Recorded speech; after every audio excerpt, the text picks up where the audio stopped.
ছাত্র জনতার অভ্যুত্থানের পর ৩ মাস পেরিয়ে গেছে, কিন্তু কমেনি খুনের ঘটনা। বেড়েছে চুরি, ছিনতাই, ডাকাতি ও ধর্ষণের মতো ঘটনাও। অপরাধ বিশেষজ্ঞরা বলছেন, পুলিশের নৈতিকতার সংকটেই সুযোগ নিচ্ছে অপরাধীরা। পুলিশ সদর দপ্তর বলছে, দ্রুততম সময়ে অপরাধ নিয়ন্ত্রণের চেষ্টা চলছে। সাথে জনগণের আস্থা ফেরাতেও কাজ করছে পুলিশ। ৫ই আগস্ট ছাত্র জনতার অভ্যুত্থানে আওয়ামী লীগ সরকার পতনের পর টানা কয়েকদিন থানা পুলিশ ছাড়াই চলেছে দেশ। সে সময় চরম অবনতি ঘটে আইনশৃঙ্খলা পরিস্থিতির। পরবর্তীতে থানা সচল এবং পুলিশ কাজে ফিরলেও এখনও জনমনে স্বস্তি ফেরেনি। রাজধানীসহ কয়েকটি জেলায় অস্ত্রধারীদের দৌরত্ব এবং প্রকাশ্যে চাপাতি রামদা নিয়ে হামলার বেশ কিছু ভিডিও ফুটেজ ছড়িয়ে পড়েছে সামাজিক যোগাযোগ মাধ্যমে। প্রতিদিনই কোনো না কোনো স্থানে হত্যা আর ঝোপঝাড় বা নদীর তীরে ভেসে আসছে মরদেহ।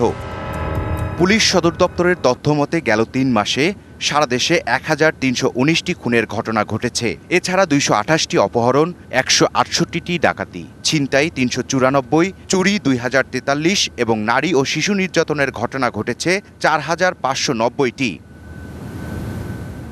যদিও অপরাধ দমন এবং জনমনে স্বস্তি ফেরাতে কাজ চলছে বলে দাবি পুলিশ সদর দপ্তরের।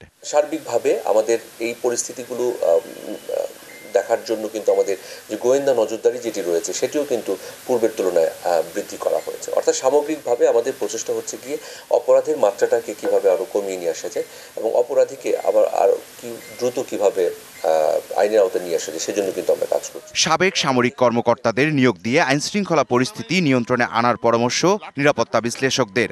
মব কন্ট্রোল করতে হলে, দুষ্ট লোককে দমন করতে হলে তো মিষ্টি কথাই হবে না, এটা তো পুলিশের করার কথা। পুলিশ ফেল করলে বিজেপি করবে, বিজেপি ফেল করলে আর্মি করবে। এখন পুলিশ তো টোটালি ফেইলার। রিটায়ার্ড আর্মি আছে, বিজিবি আছে, যারা ফিট কর্মক্ষম, তাদেরকে 2 বছর আপনি ডেপুটেশনে নেন, ওদেরকে ট্রেনিং করে নিয়ে আসেন, এদেরকে সরিয়ে নেন, নতুন পুলিশ আসে। আন্দোলনের সময় বিতর্কিত ভূমিকায় নৈতিক সংকটে পড়েছে পুলিশ। একই সঙ্গে তাৎক্ষণিক ব্যবস্থা নিতে দ্বিধাগ্রস্ত হওয়ায় অপরাধীরা সুযোগ নিচ্ছে অভিমত বিশেষজ্ঞদের। যতটুকু সময় আইনশৃঙ্খলা বাহিনী নিজেদেরকে প্রস্তুতি নিতে এবং নিজেদেরকে প্রস্তুত করতে রাখছে, এটাই অপরাধীরা তাদের অপরাধ করার সুযোগ মনে করছে। তারা যে খুব সক্রিয় হয়ে কাজ করবে কিসের আশায়? সে যদি পেশাগতভাবে ন্যায্যতার মূল্যায়ন যদি সে না পায়, তাহলে সে তো ওই নির্দিষ্ট শ্রমঘণ্টার বা কর্মঘণ্টার মধ্যেই সে কাজ করতে চাইবে যতটুকু সে পারে। অপরাধ কমাতে সবাইকে ঐক্যবদ্ধভাবে কাজ করার পাশাপাশি সচেতনতা বাড়াতে হবে বলেও পরামর্শ নিরাপত্তা ও অপরাধ বিশ্লেষকদের। নাগরিকরা যদি যার যার জায়গা থেকে। ইকবাল অনিক, ডিবিসি নিউজ, ঢাকা।